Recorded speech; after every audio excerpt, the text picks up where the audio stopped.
E uma das coisas que se dizia muito também na época é o seguinte: vai ter transportador que não vai ter seguro, não vai achar seguro, opção de seguro, porque muitas vezes o volume de transporte dele é baixo, entretanto ele transporta, sei lá, transformador, que vale É, um tinha essa valor, coisa. não tem risco Não de tem roubo. roubo e etc. Por que que ele vai ser obrigado agora a contratar e pagar muito mais caro do que o embarcador já paga, né? Uhum. Isso aconteceu na prática? Tá mais difícil achar seguro num caso desse? Cara, assim, eu vou te falar com bastante. Eu vi muita gente falando isso, assim, o pessoal que transporta bobina da Embraer e tal. Primeiro, gente, esses valores altos, estratosféricos, não acontecem todo dia. Não, E a verdade. Embraer não pega o cara que tá com o caminhão parado lá na pracinha escrito carreta para transportar, gente. Isso não existe. O cara que Só o cara transporta. especialista. Não tem. Então, essa visibilidade que o mercado às vezes trouxe, até nos eventos do CIST que eu participei, alguns colegas colocaram isso. Os valores de carga muito alto, transportador pequeno. Primeiro, gente, esse transportador pequeno não era chamado já para transportar. O que poderia acontecer era se houvesse um operador logístico, essa grande empresa contratava o operador logístico contratava essa empresa, e esse operador logístico, essa pequena empresa estaria amparado pela pólice do operador logístico. Como subcontratado, por exemplo. Isso continua. Os grandes operadores logísticos do Brasil continuam subcontratando empresas pequenas e aí tá tudo bem. Então, assim, nunca houve uma contratação, até por uma questão de compliance e controle das empresas, de uma grande empresa contratar uma pessoa física direto, um caminhoneiro direto, um MEI, não existia. Então, isso não aconteceu. É muito difícil falar assim, poxa, mas eu tenho um cliente, isso acontece lá na corretora, a gente tem um cliente que transporta peças e partes de aeronaves, né? Inclusive os helicópteros, essas coisas. Os valores são muito altos mesmo. Às vezes a cubagem é pequena, ou seja, pouco espaço, para o valor agregado muito alto. Quando a gente abriu mão da apólice do embarcador e foi fazer a apólice de transporte para ele, que a gente passou para a seguradora, ele conseguiu aceitação numa taxa competitiva, porque o risco do produto é muito pequeno, né? Então, eu acho que não teve, assim, um problema muito grande com isso. Algum outro transportador demorou um pouco mais para se adequar, ou pode ser que ele tenha sofrido um pouco mais, mas assim, parar uma indústria, alguém deixar de transportar um transformador, por exemplo, não acontece, né? Eu acho Não, que não. Eu acho que o medo maior é assim, não parar de ter o transporte disso, mas aquele transportador, sei lá, que tem 10 caminhões que transporta para uma empresa dessa ter mais dificuldade.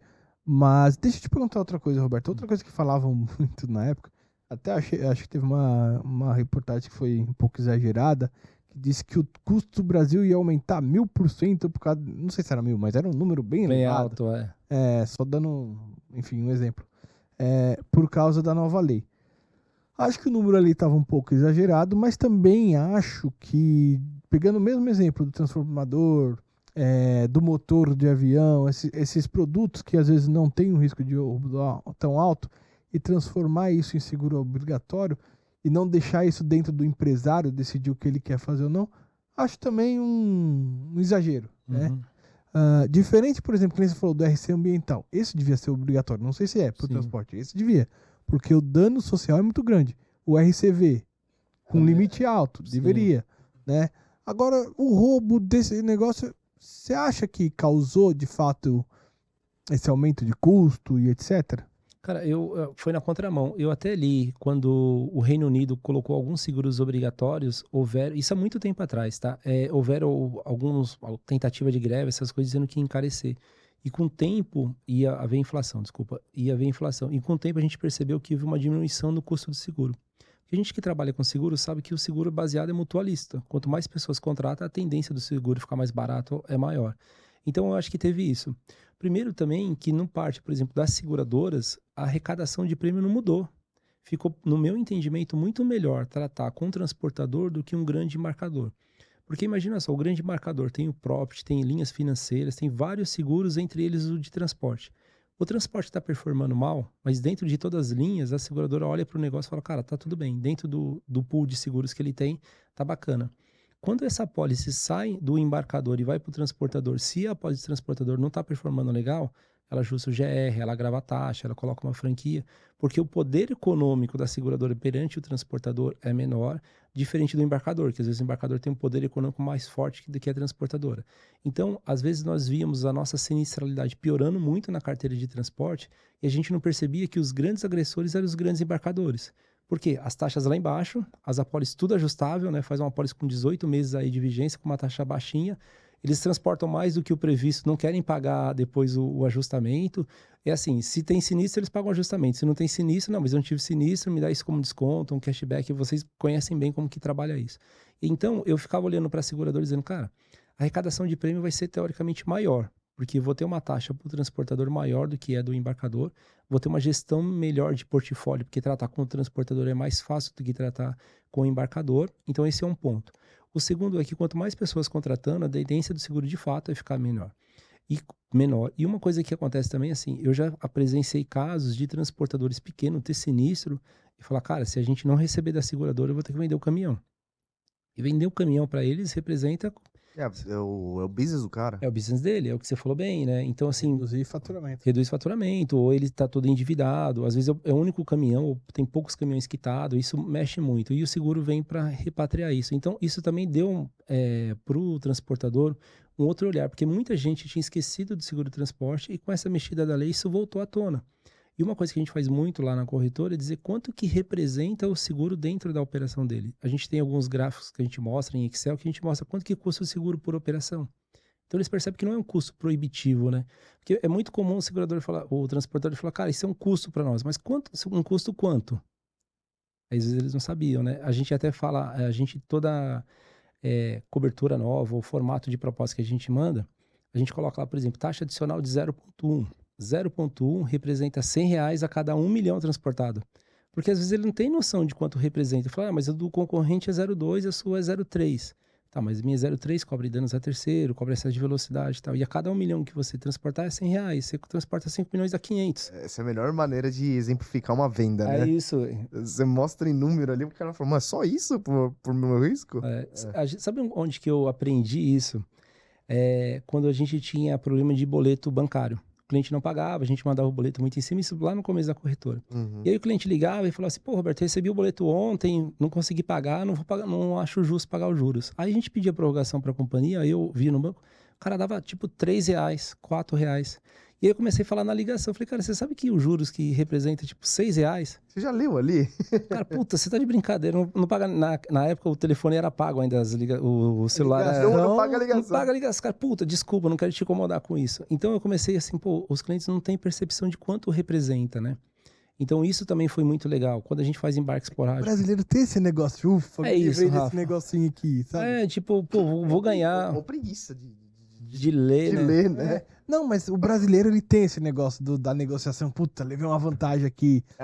Não só na vantagem de maliciosa, né? Sim. Mas de ver que ter aquela percepção de que ganhei essa negociação aqui, sabe? Tem isso. Então a gente começou a exemplificar. Então esse foi o melhor modelo. E com a lei a gente começou a mostrar muito isso. Olha, eu até fiz uma planilha que a gente mandou para alguns clientes usando como referência um sinistro de 500 mil. Imagina um sinistro de 500 mil que por qualquer motivo, ou ele não teve a indenização porque não fez seguro ou porque o embarcador não pagou.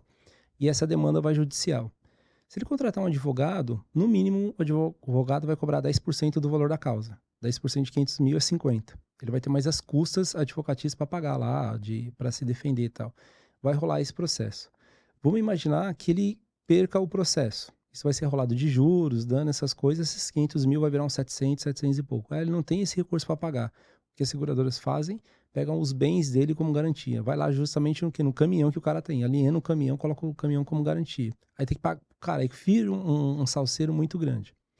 Vamos imaginar que deu tudo certo. Ele entrou, a seguradora fez, ele entrou, pagou tal. Ele perdeu nesse período os 50 mil de honorários dos advogados, um período ali de desgaste de taxa, essas coisas, um risco social e também empresarial, eu sei como empresário, de colocar a cabeça no travesseiro e falar, cara, e se eu perco aquela ação naquele valor, vai mexer. Dorme, né, meu?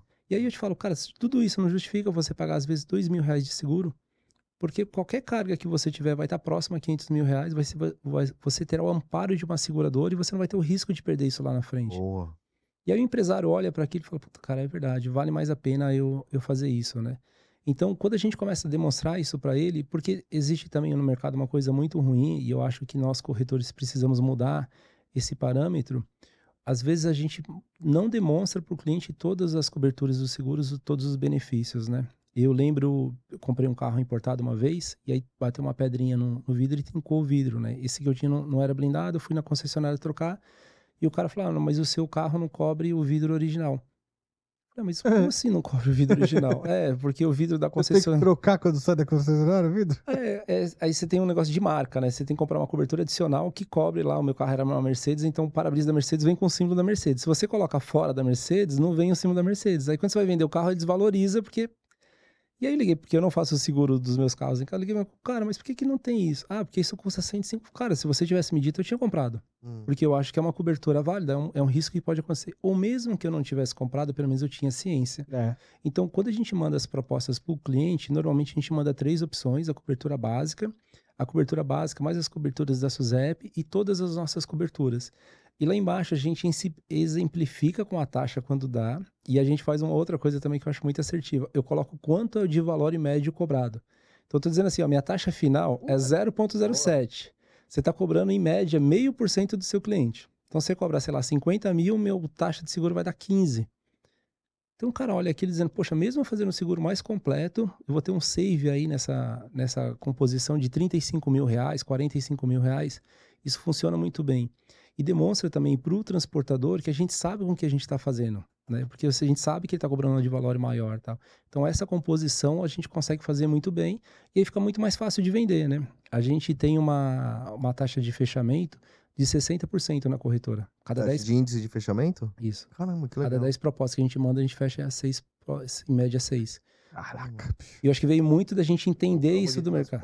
É algo altíssimo. Altíssimo. As companhias fecham 10, 15%, né? A gente é 60%.